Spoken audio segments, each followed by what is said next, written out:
Welcome to our video series about stroke. This is going to be the first video. I'm going to try to simplify the topic as much as possible, so let's get started. Stroke is a medical emergency that causes death of the brain cells. Stroke can be caused by either ischemia, which means poor blood flow to the brain, they called ischemic stroke, or hemorrhage, which is bleeding. These are called hemorrhagic strokes. Ischemic strokes will result in what's called liquefactive necrosis. This is a special form of necrosis that specifically happens within the brain. Most of other tissues in the body undergoes what's called coagulative necrosis, which means coagulation of the necrotic tissue. Here, the necrotic tissue undergoes liquefaction, so they become fluid in nature. The hemorrhagic stroke compared to the ischemic stroke are more dramatic in onset. So their onset is faster, more rapid, more dramatic than ischemic stroke. Another terminology is called transient ischemic attack, which is rapid and reversible. And the word reversible here is the most important word because these neurological deficits happens and then resolves within a certain period of time, usually within 24 hours. So rapid reversible neurological deficits caused by transient reduction in cerebral blood flow. And this is usually a warning sign for stroke in the future. There is an important physiologic mechanism that has to do with the cerebral blood flow, and it's called cerebral autoregulation, which is the ability to maintain stable cerebral blood flow. And this is achieved primarily through either the dilation or the constriction of the small cerebral arterioles. This mechanism is efficient as long as the blood pressure is between 50 and 150. Because below 50, no matter how much the vasodilatation of the cerebral blood vessels is, cerebral ischemia will develop and hypoperfusion. And above 150, the forced dilatation of these cerebral arterioles will cause increased intracranial pressure and cerebral edema. So this diagram right here explains the phenomenon of autoregulation. So as long as the blood pressure is between 50 and 150, autoregulation is taking control. So when the blood pressure is more towards the 50, cerebral vasodilatation makes sure enough blood reaches the brain. And when the blood pressure more towards the 150, cerebral vasoconstriction makes sure there isn't much blood that goes into the brain and causes increase in the intracranial pressure. But when there is extreme in the blood pressure, so if the blood pressure is below 50, no matter how much vasodilatation, still cerebral ischemia will develop. And when the blood pressure is above 150, the forced dilatation will increase the cerebral blood flow and will result in the development of cerebral edema. PCO2, which is the partial pressure of carbon dioxide in the blood, is one of the major regulators of cerebral blood flow. So a drop in the PCO2 will cause cerebral vasoconstriction that will not allow much blood to go into the brain. So it decreases the cerebral blood flow. So this will decrease the intracranial pressure. So remember, a drop in PCO2 will result in decrease in the intracranial pressure through the cerebral vasoconstriction. In contrast, elevated PCO2 will increase the cerebral vasodilatation, and this will increase the cerebral blood flow and so increases intracranial pressure. What's the clinical significance of this? What's called therapeutic hyperventilation. This is employed in mechanically ventilated patients with cerebral edema, so to reduce the intracranial pressure by reducing the cerebral blood flow by lowering the PCO2. Therapeutic hyperventilation will wash out the PCO2 of the blood, and this will result in cerebral vasoconstriction. This will decrease cerebral edema and reduces the intracranial pressure. When someone has increased intracranial pressure, they may develop something called Cushing's triad. This triad consists of systolic hypertension, bradycardia, irregular, and slow breathing. This is an attempt from the body to rescue an underperfused brain. When someone has increase in the intracranial pressure, their blood flow to the brain is reduced. So in an attempt from the body to increase the cerebral blood flow, they increase the systolic blood pressure. Unfortunately, this is going into the wrong direction. So this is a physiologic response to increase in the intracranial pressure because of hemorrhage, because of hypoxic ischemic encephalopathy, ischemic stroke with secondary vasogenic edema. Usually ischemic strokes, which are large enough to cause vasogenic edema, causes increase in the intracranial pressure. Also, if there's an obstruction to the cerebral blood flow, all these causes results in increase in the intracranial pressure. Unfortunately, this is a bad prognostic sign and carries a high mortality rate.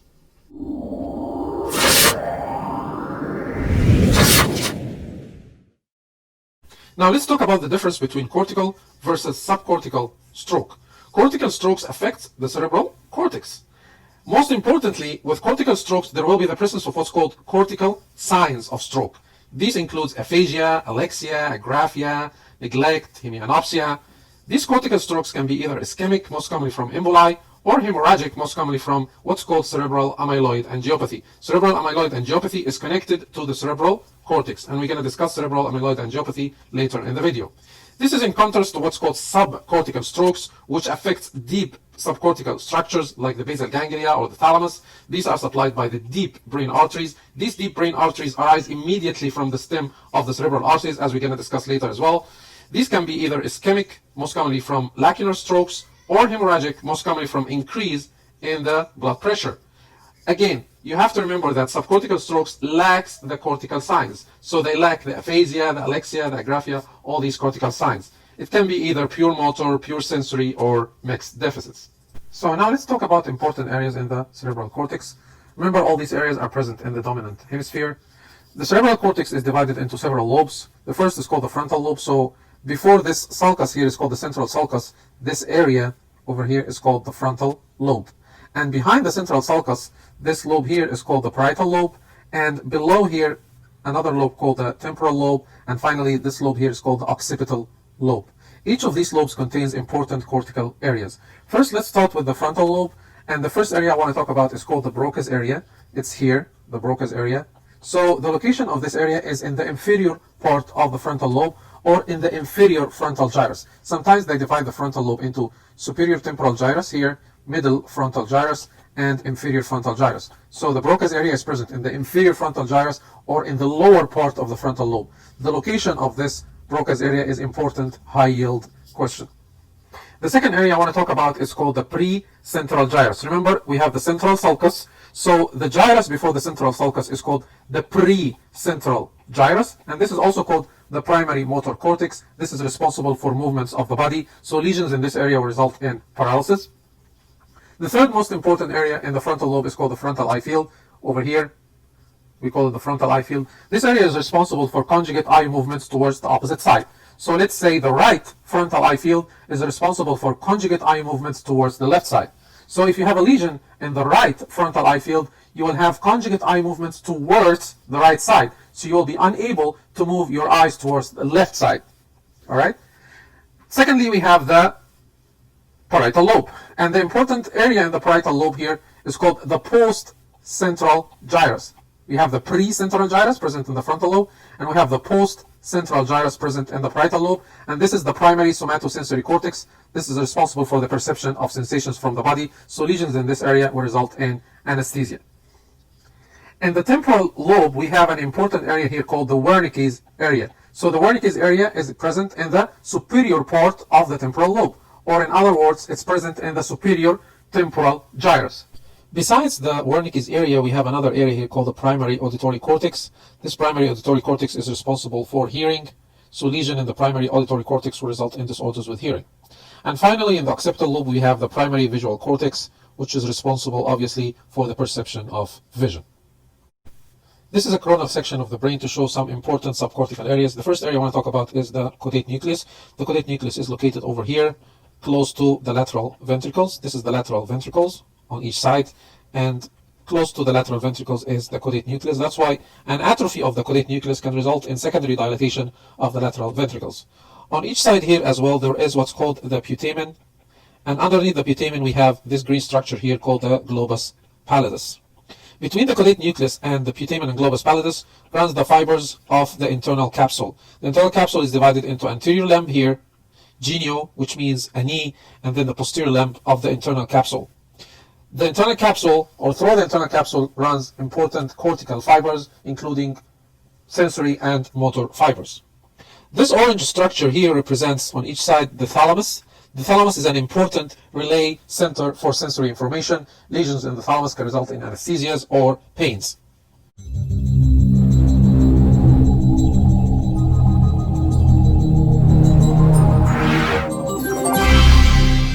Cerebral homunculus represents the neurological mapping of the human body parts by the cerebral cortex. This cerebral homunculus is represented in both the precentral gyrus, which is the motor cortex, and the postcentral gyrus, which is the sensory cortex. So, for example, the lower limb parts are represented by the most medial part of the cerebral cortex. The face and the upper limbs are represented by the most lateral parts of the cerebral cortex. The area in between represents areas like the shoulders or the hips. So, as we're going to see later on, the most medial parts of the cerebral cortex is supplied by the anterior cerebral artery. The most lateral parts are supplied by the middle cerebral artery, and the areas in between are supplied by anastomosis from the terminal branches of both arteries. So when there is a global cerebral ischemia, or ischemia that affects the entire cerebral cortex, the most areas, or the first areas to be affected by the ischemia, are these areas in between, because they are poorly supplied or they receive poor blood supply. And this could result in a phenomenon called man in a barrel syndrome. We're going to talk about it later.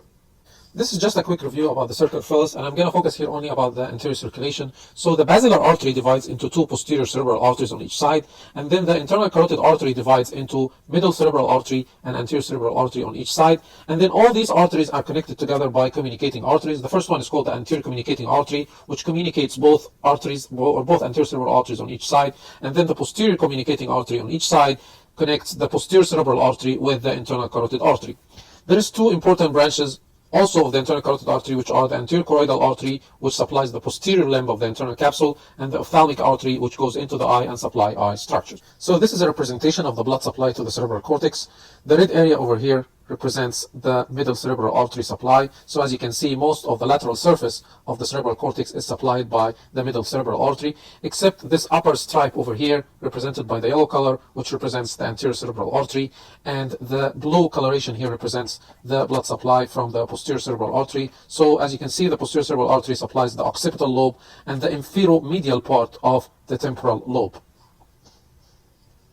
So combining this image with the image before about the cerebral homunculus, I just wanted to re-emphasize that the lower limbs are supplied by the anterior cerebral artery mostly, and the upper limb and face are mostly supplied by the middle cerebral artery.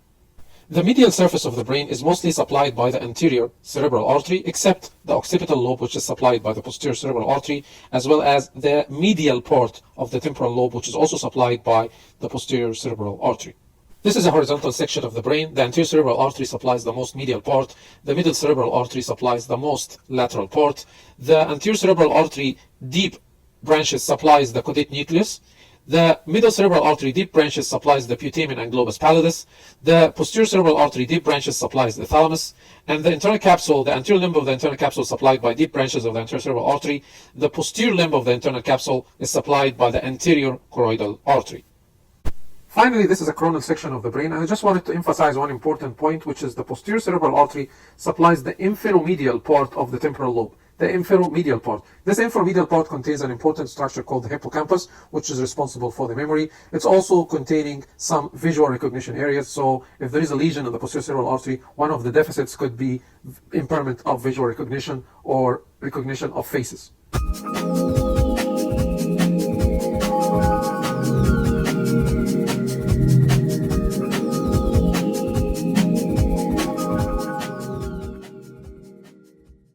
So again, review about the cerebral arteries and their strokes. The anterior cerebral artery supplies the medial surface of the frontal and parietal lobes, the upper part of the lateral surface of the frontal and parietal lobes, the caudate nucleus, and the anterior limb of the internal capsule. So if there is stroke affecting the anterior cerebral artery, this will result in hemiparesis or hemiplegia affecting the lower limbs and the pelvic floor muscles, hemisensory loss affecting the lower limbs and the perineum, both on the contralateral side.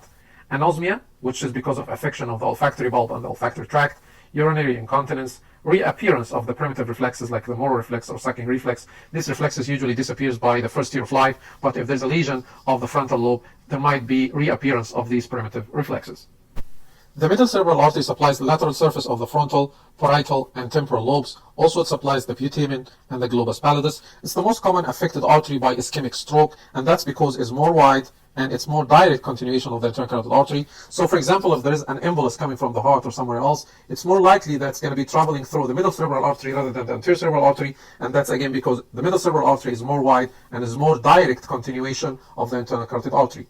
If there is a defect affecting the middle cerebral artery, this will result in hemiparesis or hemiplegia affecting the upper limb and the lower face. Only the lower face, not the entire face, and that's because the upper face is supplied by both corticospinal tracts on each side. So only the lower face is supplied by the contralateral cerebral cortex. So if there is a lesion on the contralateral cerebral cortex, this will only affect the lower face rather than the entire face. Also, there will be hemisensory loss affecting the upper limb and the entire face, and these both will be on the contralateral side. If the dominant hemisphere is involved, Broca's aphasia, Wernicke's aphasia, global aphasia can develop. If the non-dominant hemisphere, which is usually the right hemisphere, becomes involved, two important clinical deficits can develop. One is called hemi-neglect, and the other is called apraxia. Hemineglect means neglecting the left side of the space. So for example, if you ask this patient to eat from a plate, he will only eat the right side of the plate and he will leave the left side of the plate as it is. If you ask this patient to draw a clock, he will only draw the right side of the clock and will not draw the left side of the clock because he has a neglect on his left side or the left side of the space. Apraxia means difficulty with motor planning to perform tasks when asked, provided the task is understood and the patient is willing to perform the task. In this picture here, we asked the patient to comb his hair. The patient understood that he wants to comb his hair. He actually wants to comb his hair. But when he tries to comb his hair, he combs his hair in a weird way like this. This is called apraxia.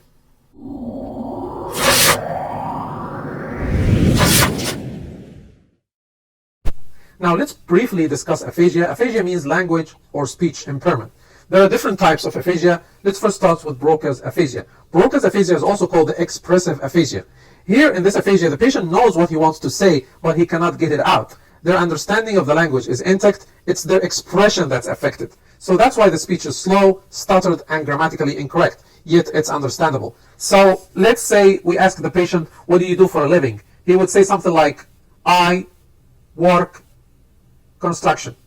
So the speech is slow, it's stuttered, it's grammatically incorrect, but still we understood what the patient works. The second type of aphasia is called Wernicke's aphasia, and this is also called receptive aphasia, or sometimes also called sensory aphasia. The patient here has difficulty understanding the spoken and written language. So this is an effortless speech. This is a continuous speech, but lacks meaning. Sometimes they call it word salad. The patient is unaware of their deficit. So when you ask a patient a question, he will talk continuously without interruption, but his words are meaningless. Global aphasia involves both types of aphasia, so both Broca's and Wernicke's aphasia will be present. The other types of aphasia are less common. The first one is called transcortical motor. This is exactly like Broca's aphasia, but the repetition is intact. So when you ask the patient to repeat some words, he will repeat it for you without a problem. The area surrounding Broca's area is the area affected. So sometimes they call it the Broca's association area. Transcortical sensory, it's exactly the same as Wernicke's, but as well, the repetition is intact. And it's also involving the area around the Wernicke's area or the Wernicke's association area. The last one is called conduction aphasia. In this aphasia, it's only the repetition that's impaired. Everything else is okay, except the repetition. And that's because of a lesion affecting the arcuate fasciculus. Here is again the Broca's area, which is present in the inferior part of the frontal lobe or the inferior frontal gyrus. And here is the Wernicke's area, which is present in the posterior part of the superior temporal gyrus. And that's the arcuate fasciculus. This fasciculus, when impaired, rarely causes a deficit called transcortical aphasia, which is a problem with repetition. On the other side here, we have a draw that just shows what's called the inferior parietal lobule. If we notice here, this sulcus here is called the intraparietal sulcus. Above this sulcus called superior parietal lobule, and below this sulcus the gyrus called inferior parietal gyrus or inferior parietal lobule. If this inferior parietal lobule is involved by a lesion, this will result in what's called Gertzmann syndrome. I'm going to finish this video by talking about the posterior cerebral artery. The posterior cerebral artery supplies both the medial and lateral aspects of the occipital lobe, the inferomedial part of the temporal lobe, the thalamus, and the midbrain. So deficits involving the posterior cerebral artery will result in contralateral homonymous hemianopsia with macular sparing. The macula is heavily represented in the occipital cortex, and that's because it's responsible for most part of the central vision or the high accuracy vision. The macula receives dual blood supply from both the middle and the posterior cerebral artery. So even if there's a lesion on the posterior cerebral artery, the macula will be spared because it still receives blood from the middle cerebral artery.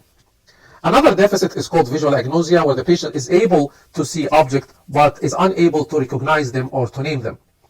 Prosopagnosia means inability to recognize faces, including self-face. Dyslexia, which is difficulty in reading. Memory deficits is caused by problems in the inferomedial part of the temporal lobe, because remember, this part contains the hippocampus, which is an important structure in memory. If there is a lesion in the thalamus or the blood supply to the thalamus, this will result in post-stroke thalamic pain syndrome, which means pain from minor stimuli that will affect the contralateral body because the thalamus receives input from the contralateral side of the body. Gertzmann syndrome, which we talked about earlier, results in agraphia, which means difficulty in writing, acalculia, difficulty with calculations, finger agnosia, which means inability to recognize fingers, left to right disorientation, which means disorientation on which side is right and which side is left. This is caused by damage to the inferior parietal lobule in the dominant hemisphere, of course. Hemibalismus means a large amplitude involuntary movements affecting the proximal extremities, and this is caused by a lacunar stroke or infarction that will damage the subthalamic nucleus. Subthalamic nucleus is part of the basal ganglia, and damage to the subthalamic nucleus will result in what's called hemibalismus.